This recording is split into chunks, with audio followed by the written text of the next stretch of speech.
महाकुंभ के बहाने उत्तराखंड में सियासी महाभारत का आगाज हो गया है। ये महाभारत कहीं और नहीं बल्कि बीजेपी के अंदर छिड़ी है। एक मुख्यमंत्री जो चले गए हैं वो कुछ और सोचते थे, अब जो नए मुख्यमंत्री आए हैं उन्होंने कुछ और नई बातें बतलाई हैं। तीरथ सिंह रावत मुख्यमंत्री बनने के बाद अब मोदी और अमित शाह से भी आगे चले गए हैं। उन्होंने तो केंद्र की गाइडलाइन को रातों रात खारिज कर दिया। कुंभ में आने वालों के लिए उन्होंने कोविड रिपोर्ट की अनिवार्यता को खत्म किया और साथ ही ये भी दिशा निर्देश दे दिए कि प्रशासन का कोई भी अधिकारी या कर्मचारी कुंभ में आने वाले किसी श्रद्धालु को रोकेगा नहीं, टोकेगा नहीं, कोविड रिपोर्ट मांगेगा नहीं। जो जैसे आ रहा है उसे स्नान करने दीजिए, दर्शन करने दीजिए और जाने दीजिए। साथ में महाकुंभ है, उसका भी लाभ हम लेंगे। उसमें भव्य दिव्य वो बने, उसके लिए हमारी तैयारी। जनता आए, पूरी तरह गंगा स्नान करके जाए। कोई रोक टोक शासन प्रशासन की तरफ से नहीं होगी।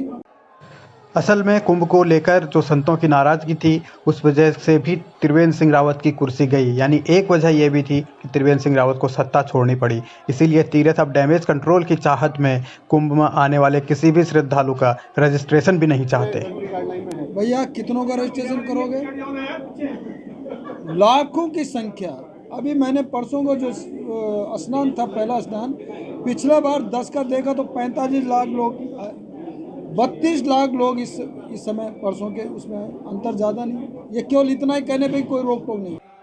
नए मुख्यमंत्री नए तरीके से सोच रहे हैं, लेकिन पुराने मुख्यमंत्री अपने फैसले बदले जाने से आहत हैं, परेशान हैं। इसीलिए वो देश भर में बढ़ रहे कोरोना के आंकड़े बतला रहे हैं, चिंता जता रहे हैं और नए मुख्यमंत्री को गलत ठहराने की पूरी कोशिश में जुटे हैं। कोई भी जोखिम ये ठीक नहीं। आज देश में फिर 25,000 केस रजिस्टर हुए कल, जो बड़ी चिंताजनक है। और पहले 3 राज्यों में चिंताजनक स्थिति थी, आज 7 राज्यों में चिंताजनक स्थिति हो गई। इसलिए ये जिम्मेदारी हम सबकी है कि हम इसको रोकें।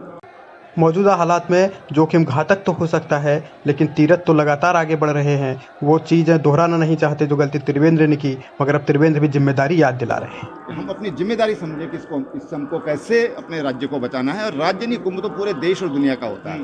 इसलिए हमको वो प्रयास करने चाहिए, वो जोखिम नहीं लेना चाहिए कि ये बीमारी और स्प्रेड। आपने कहा था कि हरिद्वार को और अभी जो है, हाँ ठीक है, मैं मानता हूँ किसी भी, हाँ बिल्कुल जोखिम है। जैसी स्थिति बन रही है, जैसी स्थिति बन रही है, जो आज तमाम समाचार पत्रों में मैंने देखा है, तो निश्चित रूप से स्थिति चिंताजनक हो रही है। तमाम जो विशेषज्ञ लोग हैं उन्होंने भी उस पर, आज मैं पढ़ रहा था उनके वक्तव्य, उन्होंने उस पर चिंता जाहिर की। जोखिम और जिम्मेदारी का एहसास त्रिवेंद्र सिंह रावत अब तीरथ रावत को करा रहे हैं, लेकिन यहाँ मौका विपक्ष को मिला है सियासी तीर चलाने का और इस मौके को विरोधी पूरी तरह भुना रहे हैं।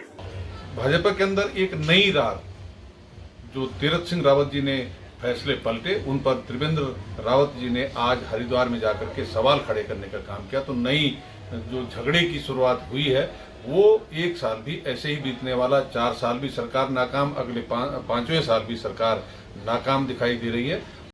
भारतीय जनता पार्टी के अंदर झगड़ा चल रहा है, लेकिन असल सवाल महाकुंभ का है। महाकुंभ में आने वाले करोड़ों श्रद्धालुओं की आस्था का है और साथ साथ उनकी सेहत का भी है। ऐसे में उम्मीद की जानी चाहिए कि ये कुंभ सही से होगा, अच्छे से होगा और श्रद्धालुओं की सेहत भी सलामत रहेगी।